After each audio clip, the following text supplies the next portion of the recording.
Assalamualaikum warahmatullahi wabarakatuh. Perkenalkan, nama saya Alfasya Putra. Hari ini saya akan menjelaskan tentang Asia Tenggara, tentang proses masuknya bangsa-bangsa lain ke Asia Tenggara dan pengaruh besar India dan Cina di Asia Tenggara. Asia Tenggara merupakan benua Asia bagian tenggara yang mencakup wilayah Indo-Cina dan Semenanjung Malaya dengan luas wilayah sekitar 4.074.079,210,5 km persegi dengan kepadatan penduduk sekitar 135 per kilometernya. Pada tahun 1960-an merupakan masa-masa sulit bagi daerah Asia Tenggara. Ada sejumlah perselisihan yang terjadi baik secara internal maupun eksternal, di mana Asia Tenggara merupakan tempat yang strategis sehingga beberapa negara di kawasan ini menjadi blok timur dan blok barat. Blok timur itu Uni Soviet yang sekarang menjadi Rusia, dan blok barat itu Amerika, seperti di negara Vietnam dan Filipina. Selain itu, konflik militer juga terjadi di negara lain seperti Laos, Vietnam, dan Kamboja. Ada pula konflik bilateral yang terjadi antara Indonesia dan Malaysia. Permasalahan-permasalahan ini berdampak pada stabilitas pertahanan dan ekonomi di negara-negara Asia Tenggara. Akhirnya beberapa pemimpin berinisiatif untuk menciptakan suasana aman dan damai di kawasan Asia Tenggara dengan membentuk ASEAN. Berdirinya ASEAN ini diawali dari pertemuan 5 menteri luar negeri perwakilan dari negara Asia. Pertemuan ini dilakukan di Bangkok, Thailand pada 5 hingga 8 Agustus 1967. Pengesahan berdirinya ASEAN termuat dalam Deklarasi Bangkok atau yang disebut dengan Deklarasi ASEAN. Nah, dari 5 orang ini, mereka mewakili negara masing-masing. Seperti dari Indonesia itu ada Adam Malik sebagai Menteri Luar Negeri Indonesia. Terus dari Malaysia ada Tun Abdul Razak. Dari Singapura ada Sinnathamby Ratchasman. Dan dari Filipina itu Narciso Ramos. Dan dari Thailand itu Thanat Khoman, Menteri Luar Negeri Thailand. Latar belakang terbentuknya ASEAN ini karena adanya konflik yang terjadi di beberapa negara Asia Tenggara. Saat ini menjadi alasan terbentuknya ASEAN. Selain itu, karena adanya konflik dan perselisihan, ada juga beberapa faktor yang mendorong terbentuknya ASEAN ini, seperti persamaan geografis, persamaan budaya, persamaan kepentingan, dan persamaan nasib. Tadi adalah penjelasan umum tentang Asia Tenggara yang harus kita ketahui. Nah, sekarang saya akan menjelaskan tentang dalam proses migrasi bangsa-bangsa di Asia Tenggara. Wilayah Asia Tenggara ini didiami oleh 4 golongan bangsawan, bangsa besar begitu. Seperti Sino-Tibet, termasuk golongan Birma, sekarang jadi penduduk utama Myanmar. Terus ada Thai, penduduk utama Thailand, dan Cina, migrasi dari Cina. Terus ada Austroasia, yang termasuk golongan ini adalah Khmer atau penduduk utama Kamboja saat ini, dan bangsa Mon, suku minoritas di Burma Selatan atau Myanmar sekarang. Terus ada Austronesia, yang termasuk Austronesia ini adalah bangsa-bangsa Indonesia dan bangsa Melanesia yang mendiami gugusan pulau di sebelah timur Indonesia. Seperti kalau Indonesia itu wilayah Sulawesi, terus Melanesia itu wilayah Filipina bagian selatan. Kan Filipina bagian selatan dan Sulawesi itu agak berdekatan kalau dilihat di peta. Terus golongan bangsa yang terakhir itu bangsa Papua, beda dari yang lain. Sekarang timbul pertanyaan kenapa mereka bisa bermigrasi dari daerah satu ke daerah lainnya, ya termasuk daerah Asia Tenggara ini. Jadi di Asia Tenggara itu sering terjadi serangan dari bangsa lain di Asia Tengah. Karena serangan-serangan tersebut, maka bangsa-bangsa Asia Tenggara pindah ke arah selatan. Perpindahan ini terjadi secara besar-besaran atau migrasi. Migrasi ini terjadi dari utara ke selatan. Ada empat golongan besar migrasi di Asia Tenggara. Yaitu golongan yang pertama yang bermigrasi ke Asia Tenggara itu ada bangsa-bangsa Austronesia ke pulau daerah selatan Asia. Perpindahan bangsa Austronesia pada gelombang 1 yaitu pada periode 1500 sebelum Masehi. Masuknya Proto Melayu melalui dua jalur. Jalur barat atau selatan itu dari Yunan ke Malaya, terus Sumatera, Jawa, dan Kalimantan. Terus jalur yang kedua itu dari timur atau dari utara, dari Yunan, Vietnam, Filipina, Sulawesi, lalu terakhir ke Irian. Proto Melayu ini membawa kebudayaan baru yaitu Neolitikum yang berpusat di Bakson Hobin di Indochina. Hasil kebudayaan dari Proto Melayu ini yaitu seperti kapak persegi dan kapak lonjong.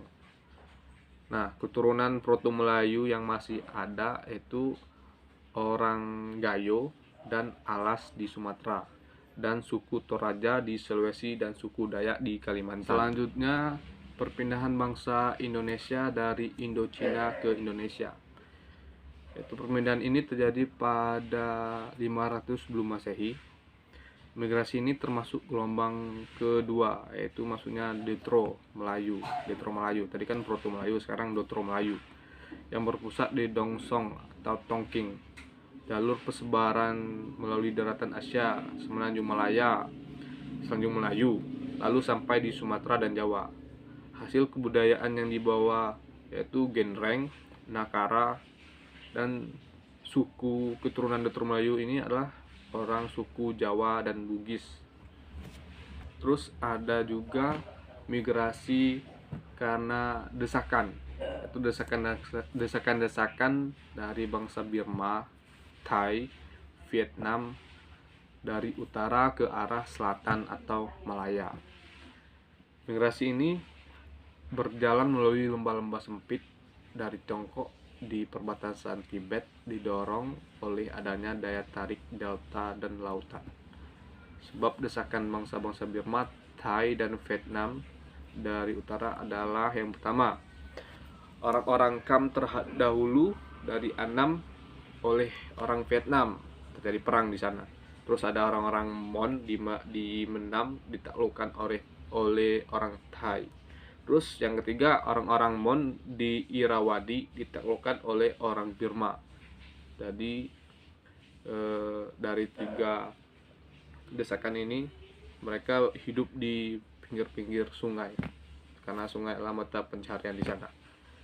Terus yang terakhir itu ada perpindahan secara besar-besaran oleh kelompok bangsa Tionghoa atau Cina ke daerah-daerah daratan dan daerah kepulauan Asia Tenggara.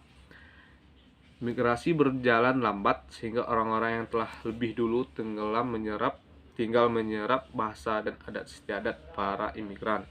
Pada migrasi bangsa Tionghoa ini tidak terjadi pergantian penduduk secara besar-besaran karena tidak terjadi pemusnahan atau permusuhan seperti dari desakan-desakan bangsa Burma, Thai, dan Vietnam.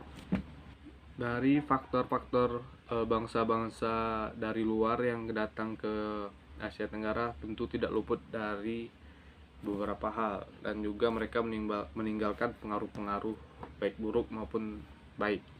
Nah, ada pengaruh yang sangat besar yang masih dipakai di Asia Tenggara ini, seperti pengaruh India dan Cina. Nah, pada awal abad Masehi atau 2000 tahun yang lalu, bangsa-bangsa di Asia Tenggara mendapat pengaruh budaya India. Peradaban Hindu-Buddha mulai muncul di kawasan Asia Tenggara. Sistem kepercayaan yang dilandasi oleh filsafat Hindu-Buddha mulai diadopsi oleh masyarakat Asia Tenggara, dari arsitektur, seni, seni sastra, dan sistem sosial yang berlandasan budaya Hindu-Buddha yang juga dipraktikkan oleh masyarakat Asia Tenggara, termasuk Indonesia juga. Pengaruh budaya India telah mengantarkan munculnya sistem pemerintahan dan peradaban urban di Asia Tenggara, yaitu konsep Dewa Raja, yakni kepercayaan bahwa seorang raja adalah titisan dewa di dunia, diadopsi oleh para elit di Asia Tenggara. Dan di Asia Tenggara ini masih ada beberapa negara yang mengadopsi sistem kerajaan atau yang memimpin itu raja, seperti di Malaysia dan Thailand. Orang India dianggarkan mulai sampai di Asia sekitar kurun pertama Masehi. Nama wilayah Asia Tenggara tersebut di dalam kitab Ramayana mereka ialah Suparnadipa atau Semenanjung Emas, dan Suparnabumi atau Bumi Emas dalam buku Abdul Rahman Abdullah tahun 2000 halaman 53. Dia menjelaskan tentang kitab Ramayana yang menjelaskan tentang Suparnadipa dan Suparnabumi. Namun negara terawal muncul yang mendapat pengaruh India ialah Funan, kemudian Langkasuka, Kedah, Kuala Selingsing, dan Tanah Merah di Semenanjung, Kamtoli di Sumatera, Taruma di Jawa, dan Kutai di Borneo. Jadi mereka adalah negara-negara pertama atau kerajaan-kerajaan pertama yang mendapat pengaruh India di kawasan Asia Tenggara. O.W. Walters pernah menganalisis bahwa kesadaran Cina terhadap kedudukan Asia Tenggara yang punya peranan penting dan termasuk dalam kawasan yang mengiring lautan Cina di bagian selatan. Maka timbullah konsep T yang digunakan oleh raja-raja dinasti Tang sebagai satu prinsip dalam menentukan hubungan Cina dengan Asia Tenggara atau kawasan yang secara tidak langsung berada di bawah naungan dan perlindungan Cina. Misalnya dinasti Tang pada tahun 618 sampai 906 dan dinasti Song dari tahun 960 sampai 1279 telah mengurniakan kedudukan istimewa kepada pemerintahan Sriwijaya sebagai wakil perdagangan Cina di kawasan Kepulauan Melayu dan melaluinya dengan India dan Asia Barat. Karena pada zaman dahulu Sriwijaya sangat berkuasa di Asia Tenggara, jadi Sriwijaya mendapat mandat telah mengurniakan kedudukan istimewa kepada Sriwijaya sebagai wakil perdagangan Cina di kawasan Asia Tenggara. Sebelum pengaruh India dan Cina berkembang di Asia Tenggara, masyarakat telah mengenal dan memiliki percayaan, yaitu pemujaan terhadap roh nenek moyang dan benda-benda besar atau animisme dan dinamisme. Sudah sejak zaman kuno, pengaruh Cina dan Hindu terasa di kawasan di Asia Tenggara. Antara Cina dan Hindu saling berebut pengaruh di wilayah Annam dan Cochin Cina dalam memperebutkan supremasinya. Perlu diketahui bahwa yang dimaksud dengan pengaruh-pengaruh Cina dan Hindu terhadap daerah-daerah tersebut bukan berarti bahwa kebudayaan setempat dilenyapkan.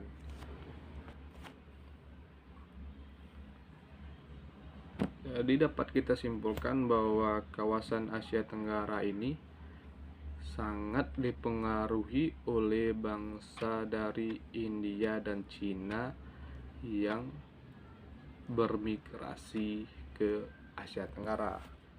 Dapat kita lihat dari bukti-bukti seperti kawasan daerah Thailand itu masih menganut sistem kerajaan. Terus banyaknya candi-candi yang ada di sana, termasuk di Indonesia, Myanmar, dan lain sebagainya. Jadi India dan Cina ini sangat-sangat berpengaruh untuk kawasan Asia Tenggara. Jadi itulah penjelasan tentang Asia Tenggara pada hari ini. Lebih dan kurang saya ucapkan terima kasih. Assalamualaikum warahmatullahi wabarakatuh.